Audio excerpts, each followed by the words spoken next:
Hi all, Dia Bondi here, coming at you on the Naked Ask, raw talk, all to do with the power of powerful asking. And today I want to talk to you about what asking isn't, because it's kind of starting to show up in the conversations that I've been having both online and in my coaching conversations as well as in my workshops. And there's sort of three things I want to point out that coaching, that asking is not. One, asking is not demanding.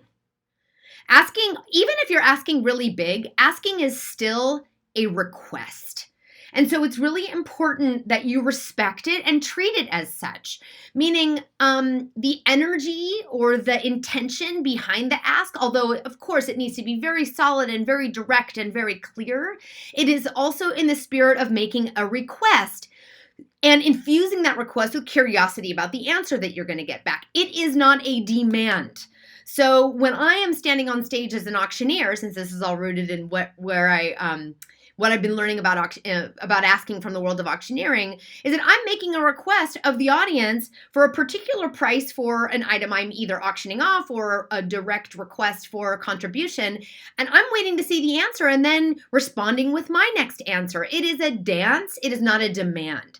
So we have to go into our asks with that with respecting that it is a request and conversation, not a series of demands. Now, in some cases, you may in fact be making a demand, in which case you're going to treat it like a demand, but an ask is not a demand. They're different things.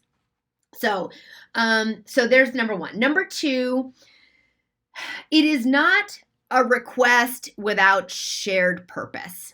Okay, so yes, we're going to make asks to people and organizations, brands, things that you need to do in your business and career out in the world. But it is really important in preparing for that request or that ask that you understand where your shared purpose is, so that the ask that you make isn't coming out of nowhere, that isn't hitting people sideways on the head, but in fact is more the setup for it, and how you set up your request is much more rooted in some sort of shared purpose. There is a why behind it that makes sense to you as well as the person that you're making the request of. And respects the fact that your why may be tangential or in parallel to their why, but not identical, and that you're willing to make that bridge so that you meet your audience right where they are. Doesn't have that feeling of a demand in it because it's tied to a shared purpose. So you need to line up your asks with your audience's values, desires, goals, and that's going to take a little bit of homework and a lot of empathy.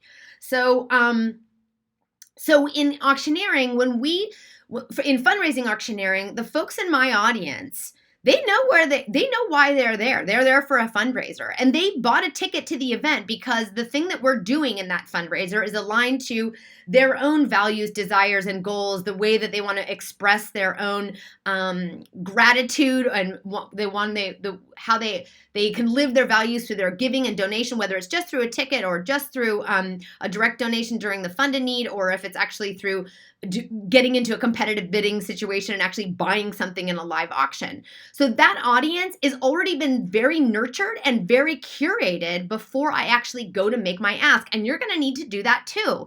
You've got to do the work to line up the person, organization you're talking to the request you're about to make, so that it's not such a big jump that it's actually rapport breaking. So that's an important piece of it. Now, again, doesn't mean soften your ask, doesn't mean make your ask smaller, doesn't mean pull punches. It means do the work to build the foundation of the relationship to help align your purposes. So when you do make the ask, it makes sense. And the no that you might get isn't necessarily about your whole ask. It's about the amount attached to your ask, whether it's a salary request or, whether it's financial or otherwise. So you've got to get that foundation laid. Now, 3, what an ask is not is a request without rapport. Now, part of what happens for me when I stand on stage and make a direct pledge request, or I'm going to sell an item at a live fundraising auction for a particular nonprofit, is yes, that audience has been brought into the event. They're already highly qualified folks. They're already people who see themselves as part of the community, or maybe on the outer edges of it because it's the first time they're engaged in a particular event around that nonprofit. Sometimes they're really like core core supporters, either way, even before I go to make my ask, they don't know who I am. They know that I'm there to represent the organization. They're there to support the organization, but I still have to do the work to build rapport with the audience so they feel somewhat in relationship with me while I make the request on behalf of the organization. So you're not making these requests without rapport, even if it's just a tiny bit. Now, for some of you, building rapport might mean weeks of nurturing that relationship. Do you have enough rapport to support the bold request that you're going to make? For me on stage, I've got like a minute and a half, sometimes even less. Maybe it's one joke, one observation, one quick introduction, one comment about what's going on in the room so we have a shared experience. But number 3 thing that an ask is not is a request without rapport. So these are the 3 things I think that are really crucial to identify that an ask is not. It is not a demand. It is a request. Even if it's bold, you're going to treat it as a request. You're going to respect it as such.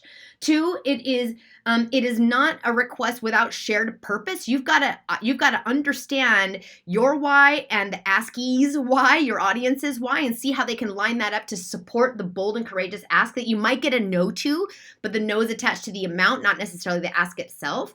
And if it is, then you know that you missed it. What they want and you want aren't lined up.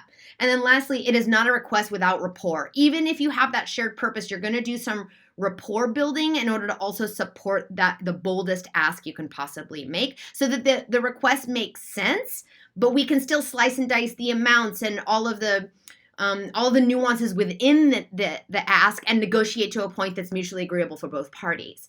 So there it is today. 3 things that your ask is not. If this is interesting to you, and you've come to this blog accidentally or through the internet or through somebody forwarding it to you, and you want to get this in your inbox every week, you can just subscribe. You can get on the mailing list by by entering your crucial information down below at the bottom. I think it's in the footer of this of my site. And then secondly, you can also, if it's easier, if you're watching this on mobile, you can text the word ask to 66866 and you'll be on my list. And I do these every week. For now, we'll see how it changes. You can also follow me on Instagram where I post weekly Q&As on Mondays. So if you have a question around what I'm talking about, please send it to me either on Instagram in my DMs or over the interwebs here. You can do that at hello@asklikeanauctioneer.com or at dia@diabondi.com. And I'd be happy to use those in my weekly Q&A. I'm also starting to put those up on YouTube. So if you can follow my channel there at Dia Bondi, and you will get my regular entries. So, all right, have a great week, everybody.